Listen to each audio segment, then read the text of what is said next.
Nesse vídeo eu vou te contar 6 hábitos que eu só consegui adquirir pela primeira vez, agora, quase aos 30 anos de idade, mas que eu posso te afirmar com toda certeza que eles mudaram a minha vida e eu espero que compartilhando um pouco da minha experiência e algumas dicas sobre esse processo, você consiga mudar a sua também. Quando a gente fala sobre mudança de rotina e criar novos hábitos, é comum que o nosso cérebro crie ali uma resistência, porque isso demanda muita energia, motivação e principalmente força de vontade. Ou seja, tudo que o nosso cérebro não quer, já que o natural é ele tentar poupar energia. Mas se a gente quer viver uma vida com qualidade e quer estar bem e saudável na nossa velhice, não dá pra meter o louco e ter um monte de hábitos ruins. O que a gente faz hoje é o que vai determinar como é que vai ser o nosso amanhã. E aí talvez você pense, mas eu já não sou tão jovem, nada disso vai mudar mais a minha condição. Errado. Talvez o melhor momento pra começar a fazer algo por você foi de fato há 5, 10, 20 anos atrás, mas o segundo melhor momento é agora. Então, independentemente se você tem 20, 40 ou 60 anos, nunca é tarde pra você assumir o controle da sua vida. Por isso, eu reuni 6 hábitos saudáveis que você deveria tentar implementar imediatamente na sua rotina, que vão te ajudar não só com o seu bem-estar físico, como também com o seu psicológico. O primeiro hábito que eu tenho certeza que pouquíssima gente que tá assistindo esse vídeo tem é o de não mexer no celular assim que acorda e nem antes de dormir. Hoje em dia, a gente tem um acesso muito fácil a essas tecnologias, coisa que não acontecia nas gerações passadas, e a gente não tem nem noção do quanto esse uso é prejudicial pra gente. No livro Nação Dopamina, escrito pela professora e psiquiatra Anna Lembke, ela diz que a gente tá vivendo em uma época de excessos e de acesso totalmente livre a estímulos de alta recompensa e alta dopamina, como drogas, comida, notícias, jogos, compras,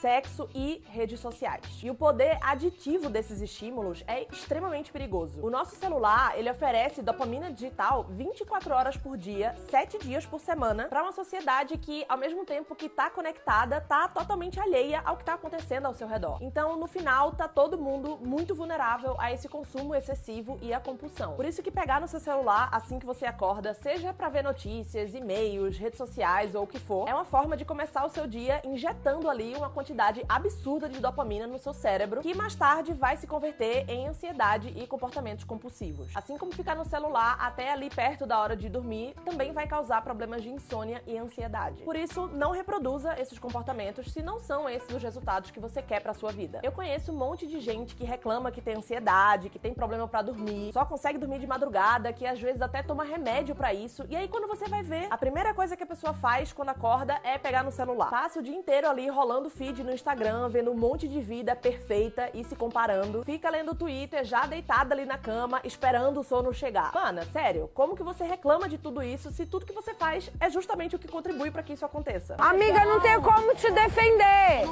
Eu posso falar por experiência própria. Eu confesso que eu ainda tô aí nesse processo de não ficar no celular à noite, mas às vezes eu ainda caio nessa armadilha. Porém, nos dias que eu consigo não ficar, eu noto assim claramente que eu consigo adormecer muito mais rápido e no dia seguinte eu me sinto muito mais descansada. Pela manhã eu já consegui adquirir esse hábito e o que eu faço é ler um livro enquanto eu tomo meu café. E desde que eu faço isso, eu posso dizer pra vocês que a minha ansiedade melhorou assim consideravelmente. Eu consigo começar ali o meu dia numa frequência muito mais tranquila e isso inclusive me ajuda a ter muito mais foco tanto pra estudar quanto na construção dos outros hábitos que eu vou falar aqui também. Se você não gosta de ler, tudo bem, você pode tentar substituir isso por alguma outra coisa que você goste de fazer, tipo ouvir música, pintar, escrever, sei lá. O segundo hábito é um clichêzão, mas como a Marina vive falando nos vídeos dela, o óbvio tem que ser dito na internet. Faça exercícios regularmente. Nesse momento, muita gente pergunta, mas como ter motivação pra você levantar cedo e fazer exercício regularmente? Gente, não tem motivação. Não existe ninguém que se sinta sempre motivado a se exercitar. Vai ter dia que você vai estar cansado, que você não vai querer levantar da cama, que você vai preferir um murro na cara do que se exercitar. Então, se você for depender da motivação pra poder fazer o que tem que ser feito, você não vai fazer. O que você precisa ter é disciplina e não motivação. Porque a motivação, ela vem, mas ela vai. E o que vai fazer a gente se manter no hábito é a disciplina. É o comprometimento com a gente próprio de que aquilo ali é importante e por isso a gente vai fazer. Então a gente tem que encarar isso como se fosse uma obrigação mesmo, tipo trabalhar. Eu aposto que tem dias que você levanta da cama sem um pingo de vontade de ir trabalhar, morrendo de preguiça, mas o que você faz? Levanta da cama, toma um banho e sai pra trabalhar, certo? E por que você faz isso? Provavelmente porque você não é herdeira e você precisa de dinheiro pra pagar as suas contas, certo? Ou seja, ter dinheiro pra pagar as suas contas é uma prioridade na sua vida. Então por que ter saúde não é? Eu sei que esse hábito não é fácil de construir, porque é uma coisa que você demora pra ver os primeiros resultados, enquanto que no hábito anterior, se você fizer esse experimento por uma semana, eu garanto que você você vai ver alguma diferença. Com exercício, não é em uma semana que você vai perceber alguma coisa. No mesmo livro que eu comentei antes, a autora comenta que o ser humano, principalmente as novas gerações, tem uma dificuldade muito grande de adiar as recompensas. Ela fala sobre um estudo que fizeram onde eles perguntavam às pessoas se elas preferiam receber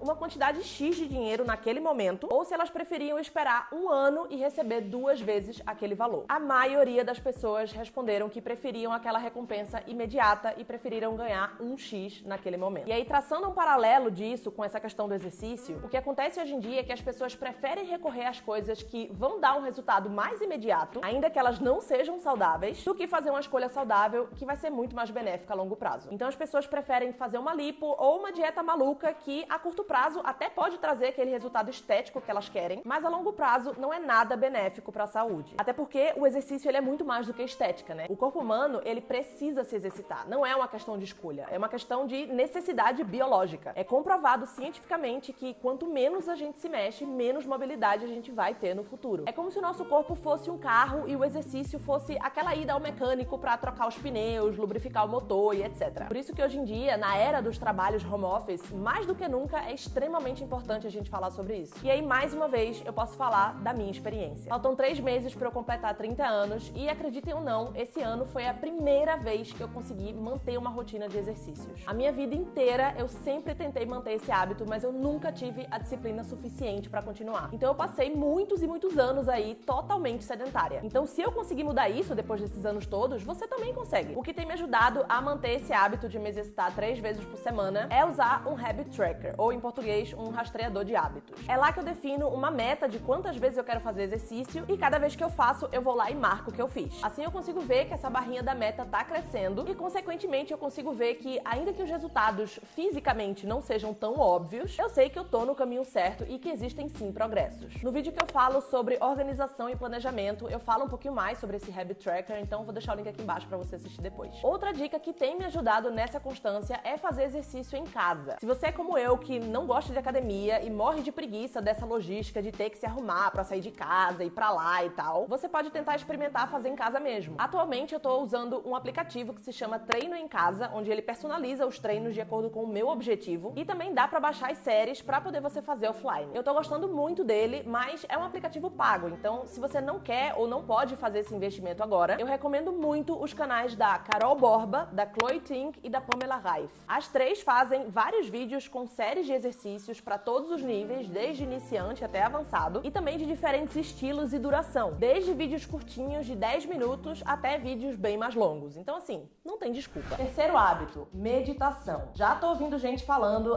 mas a minha cabeça é muito acelerada, eu não consigo parar os meus pensamentos, não consigo meditar, isso não é pra mim. Calma. Respira. Primeiro de tudo, quem disse que meditar é você ficar com a cabeça completamente vazia o tempo inteiro? Meditação é uma prática que ajuda a nossa mente a ser conduzida a um estado assim de relaxamento e de calma através do foco e da atenção. Mas isso não significa que a sua cabeça vai estar vazia e que você não vai estar pensando em nada. O negócio é que quando você medita, você vai focar a sua atenção em uma determinada coisa. E conforme os pensamentos forem vindo e você for tomando consciência deles, você vai ativamente e conscientemente voltando o seu foco naquela coisa de antes. Pode ser na sua respiração, pode ser num mantra em forma de música, pode ser numa meditação guiada. Eu, por exemplo, só consigo meditar com meditação guiada. A minha cabeça funciona assim, a 1000 por hora. E pra mim é muito difícil, pra não dizer impossível, eu fechar os olhos e conseguir focar somente na minha respiração. Então eu prefiro fazer meditações guiadas porque são meditações em que tem uma pessoa lá do outro lado falando com você, induzindo que você pense em determinadas coisas, ou que você imagine certas situações, ou que você foque a sua atenção em determinadas partes do seu corpo. É tipo uma meditação mais ativa, digamos assim. E isso ajuda muito, muito mesmo com a ansiedade, com a concentração, com o foco, com o controle do estresse e da insônia e até no tratamento da depressão. Por isso, se você tem aí uma certa resistência em meditar por ter uma mente muito inquieta, experimenta fazer uma meditação guiada. Começa assim com meditações curtas, tipo de 5, 6 minutos, e aí depois você vai evoluindo. Eu vou deixar o link aqui embaixo do canal da Raíssa Zocal, que é uma criadora influenciadora que faz conteúdo de yoga e meditações guiadas, e as meditações dela são, de longe, as minhas favoritas. A voz dela transmite muita calma, ela sempre tem, assim, uma trilha sonora mais relaxante de fundo, e ela conduz as meditações, assim, de forma excepcional. É realmente fácil conseguir meditar através dos vídeos dela. Então experimenta, faz o desafio de meditar aí por 1, 2 semanas, todos os dias, e depois volta aqui pra me contar como é que foi. Quarto hábito, comer mais frutas e vegetais, ou, em outras palavras, ter uma alimentação mais equilibrada. Eu sei que a correria do nosso dia a dia faz com que muitas vezes a gente opte pela opção mais rápida e mais fácil, e geralmente essas opções são justamente as menos saudáveis. E é por isso que a gente realmente precisa fazer um esforço consciente para poder fazer escolhas melhores. Colocar uma lasanha congelada no micro-ondas é de fato muito mais rápido do que cortar uns legumes, colocar no forno, fazer um arroz, fazer uma carne. Só que a gente precisa entender que tudo que a gente coloca para dentro do nosso corpo vai determinar como que ele vai funcionar. Então, se a gente só come coisa industrializada, cheia de conservantes, com baixíssimo valor nutricional, a gente não tá dando pro nosso corpo as vitaminas e os nutrientes que ele precisa. Consequentemente, em algum momento, ele vai começar a deixar de funcionar direito. Aí começa a ter problemas no intestino, no estômago, de repente você começa a ter uma gastrite que começou do nada, ou você desenvolve uma alergia, uma diabetes ou até um câncer. Então, trazendo de novo aquele paralelo do nosso corpo ser um carro, assim como o exercício é a nossa troca de pneus, lubrificação do motor e etc., o que a gente come é o nosso combustível. Então, se a gente só coloca combustível de baixa qualidade para dentro do nosso carro, o que vai acontecer?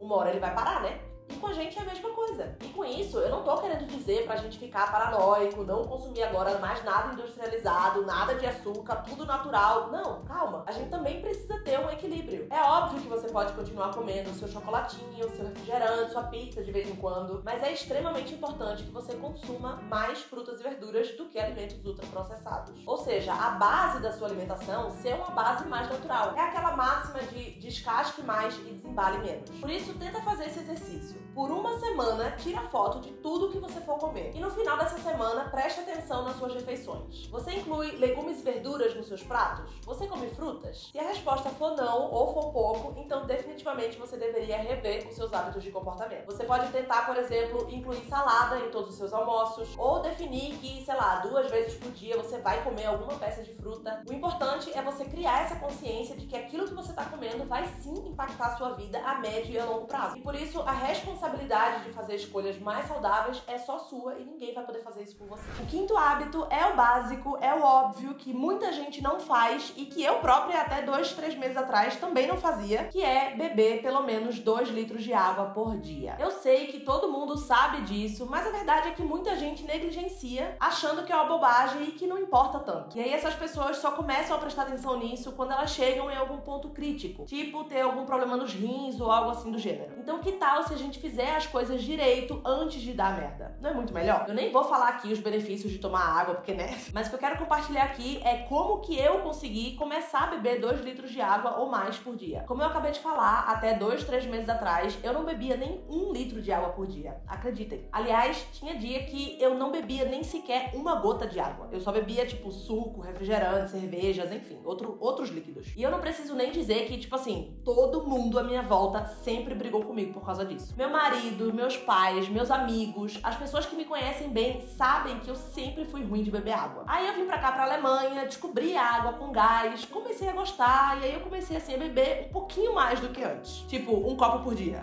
Nos dias mais quentes eu bebia um pouco mais, mas assim, eu nunca chegava nos 2 litros de água por dia. Vê, 30 anos na cara e fazendo essa palhaçada. Até que eu comprei esta garrafinha daqui e aí a minha vida mudou, juro. Ela é de 1 litro e aqui tem escritos horários. Então, 8, 9, 10, 11, 12 e assim vai até às 7 da noite. A ideia é você encher a garrafa de manhã e ir controlando o seu consumo conforme a hora vai passando. E mano, juro, isso funciona muito. É bizarro como uma simples garrafinha com os horários escritos fez com que eu conseguisse adquirir o hábito de beber água depois de quase 30 anos. Então ela agora anda comigo pra todo lado e de hora em hora eu olho pra ela e checo se eu já bebi o que eu deveria ter bebido. E é muito doido porque tem dia que eu tô assim, tipo, focada no trabalho e aí eu passo, sei lá, 2 horas sem beber água. E aí quando eu paro e olho pra garrafa e vejo que eu tô atrasada, eu me sinto quase como se eu tivesse uma competição comigo própria. Do tipo, ei, tá doida? Bebe já isso agora porque eu não vou terminar esse dia com essa água aqui dentro não. Então se você também tem essa dificuldade, porque não sente sede, porque esquece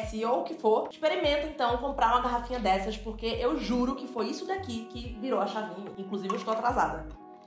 Vou porque está aqui meio-dia e já são 1 da tarde, então já deveria ter terminado de beber. E por último, o 6º hábito é o de escrever um diário. Eu digo escrever um diário porque eu acho que todo mundo vai entender o que é que isso significa, mas o que eu quero dizer é, crie o hábito de escrever. Seja sobre o seu dia, sobre os seus objetivos, sobre os seus sonhos, sobre as coisas que você é grato, sobre os seus problemas, o que for. O hábito da escrita, ele é terapêutico e ele ajuda muito a gente a desenvolver o autoconhecimento. Isso já aconteceu comigo. Eita, tá aqui nessa iluminação aqui, tá cagada.